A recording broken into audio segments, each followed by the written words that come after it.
Mike Gallagher wanted some of his own money at the bank, and they gave it to him, but there was a Q&A that was newsworthy, and the world wants to know what happened yesterday, Mike, when you went back to the bank and asked them why they asked you what the money was for when you wanted to pull some money out. Karen Gallagher put her curlers back in her hair and put on the fuzzy bathrobe and the bunny slippers and marched into the bank and said, "I'd like to speak to the manager." You know, when you say that now, isn't it funny how it just has an image to it? I'd like to speak to the manager. It's like, oh yeah, you're one of those. Well, but you know what? Yes, but I'd like to speak to the manager 20 years ago is, oh, here comes a troublemaker we can blow off in 5 seconds. I want to speak to the manager now. In the era of online reviews, in every consumer interface that you have, don't you have just people begging you for good reviews? We have power in the consumer world like never before. So you carry that into the bank lobby. 60 seconds before we get to Hegseth, I need you to help me on this. You turned me on to this story, and then I turned it into the 8 o'clock hour yesterday. We all know who Ryan Caldwell is now. He's the incredible a-hole there at the Eagles game. Boy, that narrows it down. Who berated and profanely attacked this woman in Packers regalia. And it's terrible. Called her just called her an effing dumb C-word. C-word. Just the worst. And then reaction started to pour in. And about half of my reaction was, FAFO, too bad. Don't act like that, and the consequence will not befall you, which is fair enough.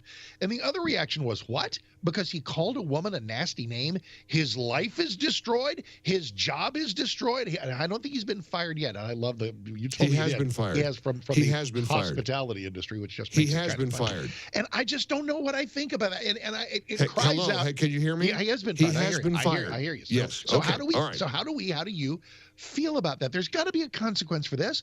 I get it. I'm Mr. Consequences, Mr. Accountability. But there are other people in the reaction of the audience and online who said, this is just too much. This is just what he did something. So where are you? I'm so torn by this. I mean, it's definitely a product of this social media world we're in, where anything you do, and look, none of us want our worst moment captured on video. But now, I would like to do this. Never would. But I might get aggravated, or you might get aggravated, or something happens, and you're having an argument. You might go off on a bank teller. Well, you never know. I mean, look, now it's egregious to call a woman a dumb C-word. I mean, but by the way, he is an Eagles fan. So there's that. The other thing people said is this is a Packers content creator guy and his fiance. What happened in the 30 minutes prior to this? Had they been, did they play any part in escalating this? Not that makes his tirade against her, okay? Well, but did she call him worse things? Did she say things? Were they going back and forth and he lost it? Was he maybe, look, but according to all the reports in the New York Post, BCT Partners, which is ironically a DEI-focused management consulting firm in East Brunswick, New Jersey, announced the firing in a statement last night. They concluded their internal investigation and decided to part company with the employee. Now, here's the Mark Davis litmus test. Hey, it's free market, capitalism, business gets to fire whoever they want to fire. Absolutely true. Look, let me put you on the spot. You're running a company with 100 people, and you find out that one of your employees did this, is capable of doing this. Don't you think you have the prerogative to say, sayonara? Well, of course I have the prerogative. There is no doubt that the company had the right to do this. Was it right to do this is the tougher question. And the litmus test that I apply to that is, if the company assesses that there is a net damage to them by having this guy in their employ, reputational damage. You can't send them on sales calls anymore. You're getting horrible press for keeping this guy on the payroll. Then, okay, he's got to go, and it becomes his problem.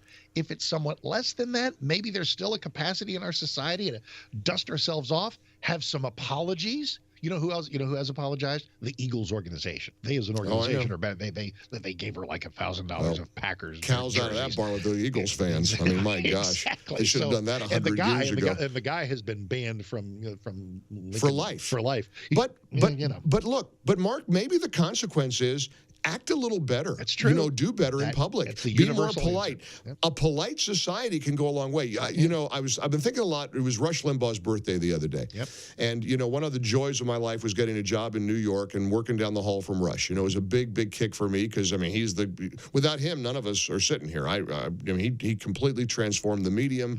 And I was buddies with Johnny Donovan. Johnny was his longtime voice announcer. And Johnny was one of the legendary disc jockeys in New York City, one of the good guys back in the day. And Johnny had a rule. He said, look, if I was emperor of the world, here's what I'd do. It would be a one-kill rule. You're allowed to kill one person in your lifetime. One person can be dead. Okay. If anything is done that offends you, but with just one, just one. Just the one. So that he goes, do you realize how polite society would be? Because nobody wants to make anybody mad. You don't know whether the person that's in front of you has gotten their kill yet. That's right. That's exact. Johnny said one kill a lifetime. He goes to be a complete. Anyway, we got inauguration coming. Pete Hegseth. How about 30 seconds? How great? Oh my was gosh! Pete? Oh, I'm so proud. Unflappable. So proud. Well, I knew he would be. Look, he's a broadcaster. Incidentally, did you see they had to reveal what they paid him to do the weekends at Fox and Friends? Did you see what he was making? $2.4 million a year. Sit on the couch on a Saturday morning, dude. On a Saturday morning, that's a gig. I mean, good for him. What's Jesse Waters making?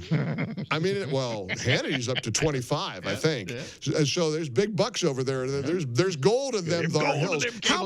How about stolen valor, Blumenthal? No. How many people in the Army? How many people in the? And of course, Pete had almost all the numbers correct. Yeah. Glad he had that, but he was off a little bit. And then stolen valor. Blumenthal, a guy who got called out by the New York Times for lying about serving in Vietnam. He says you're not qualified to lead the armed forces because there's so many people in the armed forces. It's the size of the armed force. Can you imagine the gall of that guy waking up saying, I'm the guy that lied about serving? Is there anything really worse, Mark, in your mind, really, in the scheme of things, than spitting in the face of every single man or woman who served this country by lying about your military service? Every time I see that guy, every time I see him, my skin crawls. I think, and is it just me? I mean, who the heck is he? How do you have the nerve to even appear at that hearing and grill a war hero like Pete Hegseth? So he's going to get confirmed. Joni Ernst came around. She was the one holdout, I think, and she's all on board. And we got our bags packed, and I know. When are you going? When are you, Friday show, and then off you go? Yep. And the low on Monday is 12 degrees above zero. The high is 23 degrees on Monday in Washington, D.C. And listen, 1984, Reagan's second inaugural, they had to cancel the parade. Oh, I know. Do you remember one of the presidents died because he got pneumonia at the inauguration? William Henry Harrison, president number 9. There you go. So I hope Trump bundles up. Exactly. Bundle up, Mr. President. Up your overcoat when the wind is free. I'll be cheering him on from a warm, toasty studio in our nation's capital. Joey Hudson's outside, though, so we'll give you the stories. Excellent. All right. Happy Wednesday. Happy Wednesday. Mike Gallagher ready to go as soon as we're done. 10 a.m. right here on 660 a.m. The Answer.